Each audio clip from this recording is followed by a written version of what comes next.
পোড়া পেঁয়াজ রসুন দিয়ে মুরগির মাংস রান্না করে সবাইকে খাওয়ালাম। গতকালকে বাজার থেকে একটা মুরগি এনে ফ্রিজে রেখে দিয়েছিলাম, মুরগিটা কিন্তু বেশ বড় ছিল। আজকে দুপুরে মুরগির মাংস রান্না করব, সাথে পুঁই শাক রান্না করব শুটকি মাছ দিয়ে। শুটকি মাছগুলো আমি গরম পানি দিয়ে ভিজিয়ে রেখেছি, এরপরে ধুয়ে নিব।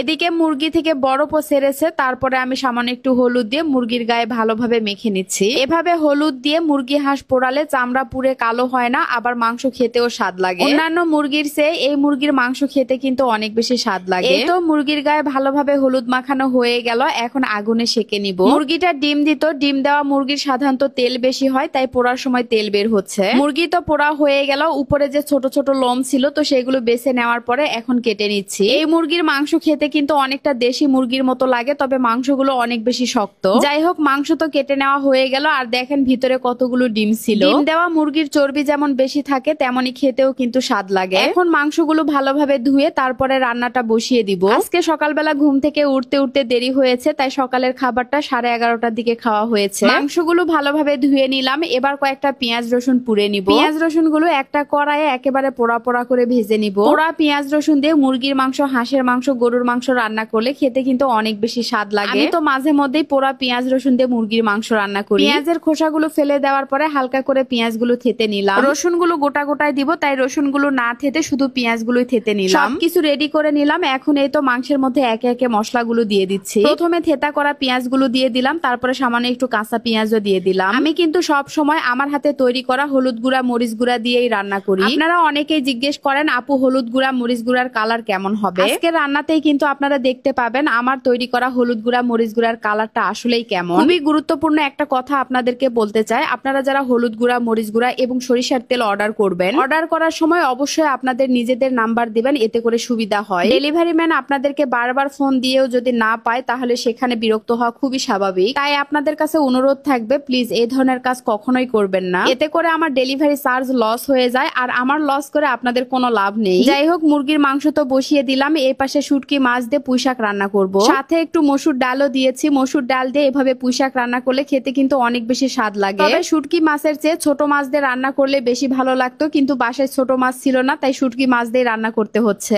ডাল দিয়ে পুঁই শাকের এই তরকারিটা আমার খুবই পছন্দের। আপনাদের কার কার পছন্দ অবশ্যই কমেন্টস করে জানাবেন। সাথে আমি আলুও দিয়েছি। সব মশলাগুলো দিয়ে ভালোভাবে মেখে শুটকি মাছগুলো দিয়ে দিলাম, তারপরে সামান্য একটু পানি দিয়ে দিলাম। এই পানি দিয়ে রান্নাটা হয়ে যাবে। এই পাশে মুরগির মাংস কষানো হয়ে গেল। দেখেন সামান্য একটু হলুদ দিয়েছিলাম, কালারটা কিন্তু বেশ সুন্দর এসেছে। মাংসগুলো কষিয়ে নেওয়ার পরে কয়েকটা আস্ত রসুন দিয়ে দিলাম, সাথে ডিম আর কলিজাও দিয়ে দিলাম। আবারও 2 মিনিট ভালোভাবে কষিয়ে নেওয়ার পরে এখন ঝোলের জন্য পানি দিয়ে দিচ্ছি, আর পানির পরিমাণ একটু বেশি করে দিচ্ছি, কারণ